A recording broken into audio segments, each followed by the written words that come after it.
Hello, welcome back to another game on Arena today between the Viper playing in yellow as the Koreans and Melkor in red as Spanish. Should be interesting. I was a little bit sick the last few days. I hope I think I'm fine now. I hope I will be fine. My voice should be a little bit better. And we are going to see my two favorites to win the next big Arena 1v1 tournament, if there ever is one, if there is a Master Arena 6 and Viper would participate. Pretty sure Melkor will if and when he can. Then these are the two favorites in my opinion. Melkor is playing so well lately, all around and of course on Arena especially. And the Viper is somebody who is playing on the highest level, or has been playing on the highest level forever, it feels. So you don't win two Master Arena titles by luck or by being like, I don't know, pushed through. Let's see how the game is progressing. Melkor Spanish. Let's see what he's going to do. Melkor, I think, doesn't really like Spanish as civilization because he's supposed to do Conquistadors, and it's more or less a one-trick pony. He probably won't play it that way, and if he does, should be interesting to see how Viper is going to react. Same goes for Koreans, though, with the either Watchtower or Guard Tower rush, which was nerfed a little bit as far as I remember. I don't really follow those balance changes, to be honest. I just want to see the players go for it and try to comment as good as I can. But towers are still pretty strong for the Koreans in Castle Age, I'm assuming. Let's see how the game is going. We have second gold, extra gold, and I guess that's an extra stone in the back here for Melkor. He had to cut through this, was bugged map, but not a big problem. The second stone actually outside. Main gold on the side. Here he could wall this off, and the third gold is forward. And we have, no, that's pretty much it, I think. Did I miss something? The second gold we've seen. Relics probably won't be too important here. Viper on the way to Castle Age. Let's check for Viper. Main stone in the back. Nice for Tower Rush. Second gold safe in the back. And he's taking that gold already. 4 villages on gold. Doesn't look like trash to me. Second stone safe in the back. A little bit of space, not too much. Third gold on the left hand side outside. The main gold forward. And what else? No, I think that's pretty much it. Let's see how the players are now going to continue and yeah, after the build up, do maybe some attacks, go for some pressure, go for the better economy, for whatever. We're going to find out, and Viper is the first to be up to Imperial Age. Let's have a quick look at the relics. One close to Viper, two close here. This one technically in a neutral zone. Extra gold. Oh, you can't really take this. You're going to... Oh, you could trap the villages inside. That's nice. And two relics closer to Melkor. This one almost in a neutral zone. Viper is going with...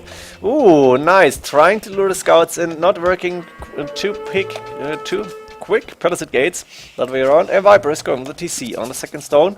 The TC on the wood line. Almost next to the gold here. Two nice TC positions. Not sure what he needs the 4 villages on gold for. Maybe for some monks that he's creating now. Lost the scout, and that means he's gonna have a difficult time to get relics in. I think I heard one getting picked up. That was the one on the left hand side, and Viper probably is going to be able and lure the scouts away to get the second relic in. Melkor in the meantime, let's find out. Monastery is up. He's got 1 relic. He is not adding in any extra light cav now or scouts, but adding in 2 TCs, one on the main stone on the wood line, another one on the wood line. There are 6 tiles between the 2 TCs. That means 1, 2, 3, 4, 5 more farms around this one, and at least 2 more close to the TC around that one on the left hand side. I like these TC positions, they're really nice. And looks like Viper is not going to be able and grab another relic. Melkor should have 4. Viper is gonna be with 1 relic. And Viper is moving out now, 2 spearmen and the monks. Should be able to take maybe 1 scout down and convert one. Yes, indeed, he was able to do that. Lost a monk or 2 for it. Or did he? I'm not sure. I think he lost 1. And now we're going to see the Siege Workshop here with scorpions getting produced. Interesting choice. Handcard on the way from the Viper as well. He's ahead by 5 villagers. His resources looking... wait, let me find out. Decent. Yeah, low food. But it's fine. And he is going with... Are we going to see more spearmen? Viper is trying to grab a relic. Not happening. Melkor actually has some knights now. No upgrades. But the knights alone are pretty strong against those spearmen. And oh no, it's Melkor starting with the scorpions, not Viper. Did I say Viper? I meant Melkor. Melkor is going with the scorpions here. Makes sense. That's what he likes to do here against spearmen. Makes a lot of sense. Now Viper is still trying to convert. I think he got one of those knights converted, losing a spearman. He got 2 knights actually, and Viper is on the way to Imperial Age. Melkor going with the, let's say, standard strategy, standard approach, going for Castle Age army, delay the Imperial Age, but once you're there, try to be stronger in imp than your opponent. Viper going pikeman, chainmail armor makes sense. He's got a castle up. We might see trebuchets, we might even see war wagons, that would be fun, or I think onager is an option. But for now, nothing happening. Viper moving out to take the gold and going with the castle to protect the side of the main gold and this third gold. It makes a lot of sense. Long swordsman on the way. Any pure edge clicked by Melkor like a minute ago, minute and a half. What is Viper going to do? One trap. We're going to see iron casting. We don't see halberdiers yet. Viper is low on resources, but 2 trebuchets coming out. And the pikeman should be able to defend Mangonel against these knights. The longswordsman though may be able to do quite some damage. Nice shot with the Mangonel. And that one is getting taken down by the knights here. Viper, in the meantime, firing at the siege workshop. The barracks will be next, I guess. And Melkor, 200 swordsmen. Nice strategy by him. He's got a good amount of gold in the bank. Enough stone for a castle. Viper adding in the third castle, now fully protecting his main goal. Should wall this off. He is able to do so, and quick gate wall. He's now adding in arbalest coming up. A few crossbowmen on the field, and it makes sense against the standard infantry. Melkor doing onager. I'm not sure about it. Maybe Melkor should have switched, but yeah, there's pikemen already. So onager probably makes sense against the arbalest, or try to go for paladin. Problem is Melkor doesn't have so much gold control. Got a castle up now, and what do we have? Champion actually against Bracer of Thundering Arbalest, soon to be. 2-man saw coming up, and Viper now, is he going to attack the castle? Yes, of course. Masonry coming up for Viper as well. 3 trebuchets and same amount of army. Melkor trying to go around, but there's a castle in the back here by the Viper. He was anticipating this maybe, and Melkor tried the onager cut. He was not successful, at least not in a way that he could raid a lot. And Viper will be fine here. Let the Archhammer Architecture coming in. Cavalier now, Bloodlines, Iron Casting, getting upgrades on both the champions and the heavy cavalry that's going to follow.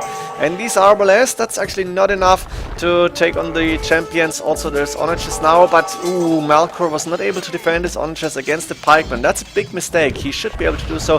Finally, war wagons on the field. I love to see them. Not sure when you can use them. Paladin coming up for Melkor, a castle behind his walls now. Blast Furnace on the way. And Siege Engineers for the Viper. What is he adding in? Probably just for the trebuchets, then 16 plus 1. Paladin upgrade for Melkor. He's still got decent resources, but he needs to do damage. And elite war wagons for Viper here. Low on resources, but it's got a good amount of food. We might see Light Cav and Hussar soon to get some raiding going. Siege workshops on the left hand side. So yeah, bombard cannons. Onagers maybe, or what is it going to be? Not sure about it.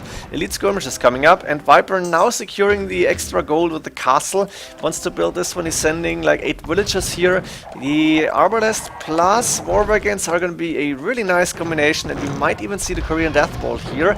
Would love to see that. And Melkor with the paladins might be able to crack it if there is not enough halberdiers, or for now only pikemen, but it's not going to be easy to do so. And we have a little bit of a, do you call it slowdown? It seemed like they were fighting a lot here, and now Melkor, 20 military units only, can't really fight back at this point. Siege ram on the way for him. Makes a lot of sense, and he's trying to mass as many paladins as possible. Only now going for chain barding armor, but he went for the attack upgrades first for the champions, I guess. Losing 4 relics in that monastery will be hurtful, and Viper is now moving forward. 3 trebuchets. 3 bombard cannons behind that. He's now getting back. I guess he saw the paladins. I think he knows, oh, that might be dangerous. I might lose all my army if I'm not fighting underneath my castles. And now there's the siege rams approaching together with the paladins to take down one of those castles on the Viper. Barracks coming up to quickly produce some pikemen. Not happening yet. And Viper, I think, should immediately go for a halberdier. Did he go for it? I think I missed it. Must have halberdiers. Yes, there they are. And now the paladins need to show that they're with their gold, and the siege rams are doing a lot of damage, so that's fine for now. Viper fortified wall should get a gate here, and his arbalest, wow, those actually, they're fighting, yeah, they're behind that little wood patch. The elite war wagons 200 HP will be able to do some damage against those paladins, and they're gonna be good survivors here. They should survive quite some time. Halberd is in front of the arbalest. Viper is doing everything right here, I guess, and Melkor is dancing around, trying to get a few shots in the siege rams at this front, and Viper is now microing his arbalest. The Halberdiers are fighting Paladins. Paladins will be strong and not enough Halberdiers to actually completely take down these Paladin, but Melkor needed to put all of them together and attack immediately. Viper population capped on 200 almost, and got a good amount of resources, but Melkor is trying to march through the Arbalest now. Looking good. Siege rams against the castle, but there is 4 bombard cannons, there is 2 onagers, and Melkor does not have enough army. I think Melkor may be low on gold. Yeah, that's pretty much nothing, and that means with only 18 army, Viper is going to be able to push back, win this game from here on. I don't see a way for Melkor to come back here. He won't be able to take all his gold, and Elite Skirmisher Braces just happening too late. Viper has tripled the army count, and that's Elite War Wagons in the mix, as well as a few bombard cannons and trebuchets. Siege Onager on the way. Viper was able to defend the Paladin rush here, and there it is, GG coming up. Very interesting game. Not sure what Melkor could have done better. I guess anticipating the Arbalest earlier might have been good, but that's really hard to do. Viper was playing really well in my opinion, was reacting to everything that Melkor put at him, and in the end, Elite War Wagons in action, love those. I think the next step would have been Bombard Towers, and is that? No, Keeps actually coming up. Bombard Towers would have been fun. Hope you enjoyed this one. See you in the next game, hopefully soon, and GG.